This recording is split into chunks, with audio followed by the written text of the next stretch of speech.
What's up, YouTube? Back at it with another video.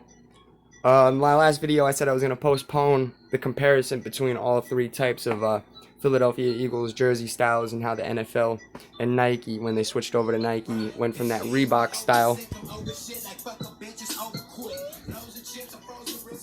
and they kept it for a couple years until they switched over to the Elite 51 template until recently, a couple years ago, basically every team switched over to the Vapor Untouchable. So let's get into it.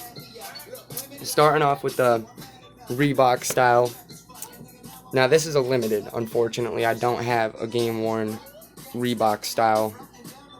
I'm actually looking into one, but regardless, this will do for now. Starting with the collar. Not into it, really. It's smaller than usual. Smaller than most, I should say. They kind of kept the Reebok style for it. Got rid of the yoke, though. And they just went straight to the NFL logo on there. Get into the Elite 51, they switched over to the Flywire collar. Now this is personally my favorite. It just, that stretchy material they got in there just keeps it firm, keeps it straight. You don't gotta worry about it wrinkling, nothing like that. Coming to the Vapor Untouchable, they kind of went back towards the idea of the original Reebok. It's definitely a lot fatter. And then they went with the chainmail. Now the 100th year logo on there is kind of covering the chainmail. You really can't see it. Kinda. Right there. But yeah.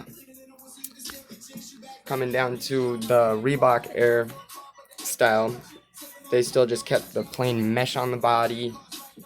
For the game worns though, it didn't cut straight across. It kind of like came up towards the shoulder and curved down.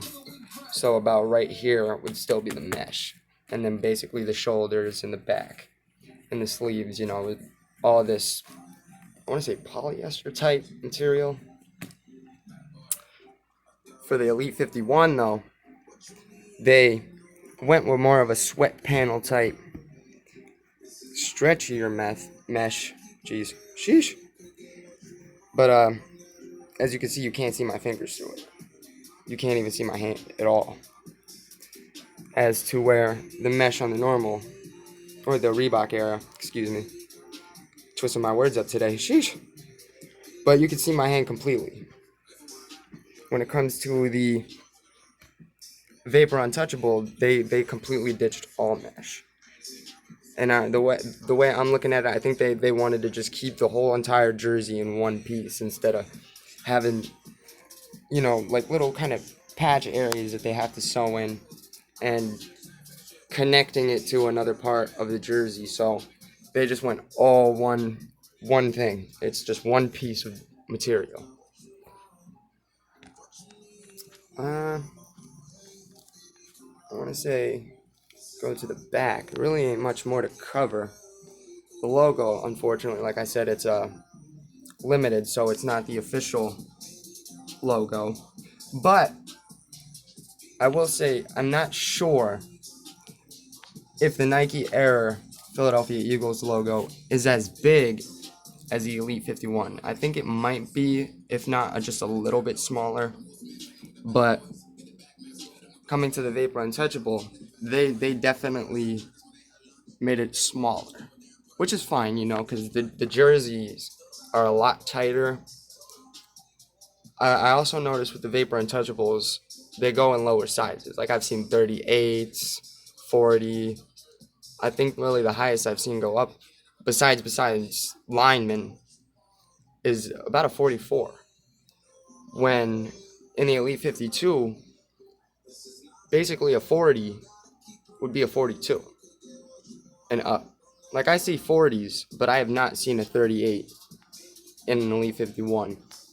And with the Reebok style, I've not even seen a 40.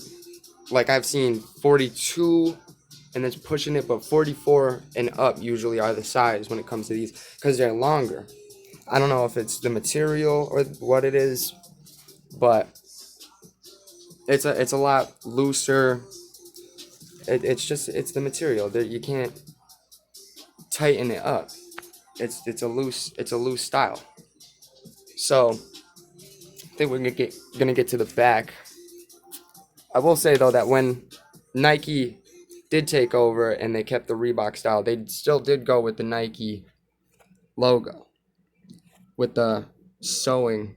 Like it is beautiful, but it is sewn, and then they sewn all of it over, as to where the Reebok,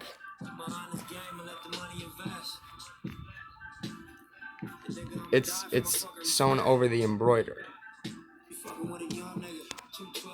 And yeah, I know this is not a game worn, but still, they went with the authentic logos on the authentic retails, and they had the embroidery, which I guess is easier, especially in the game worns. But let's get to the back.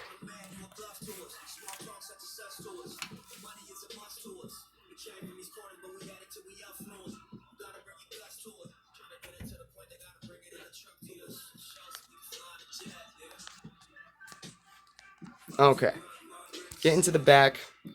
Really ain't much to go into depth with.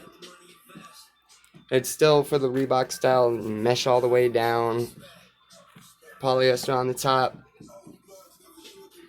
stretch on the sides. For the Elite 51, they went with that stretchy mesh on the top for the nameplate, bringing it down under the arm, and then all the way down to the back area. A lot more on the back.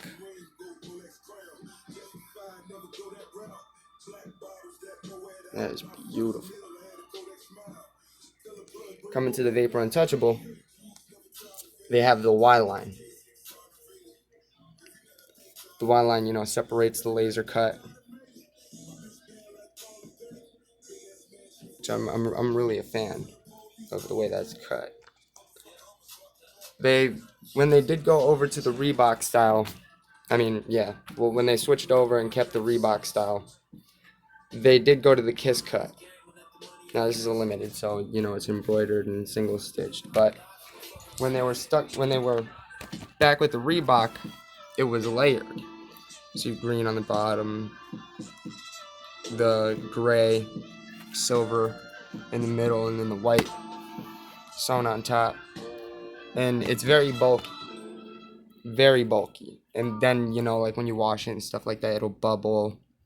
And it just gets very, yeah, you know what I mean? So when they went with the Kiss cut, as you can see, the white is basically on the bottom. The black, I think, is connected. And then the sewing, the stitching, that charcoal gray they got, is basically over it. Double stitch too. And I really like this because with the thicker material on the Elite 51, it's looser. Of course, now this is worn, so it's a little bubbled up there, but it ain't nothing serious. Same with the Vapor Untouchable Kiss cut. Yeah. Same with the nameplate.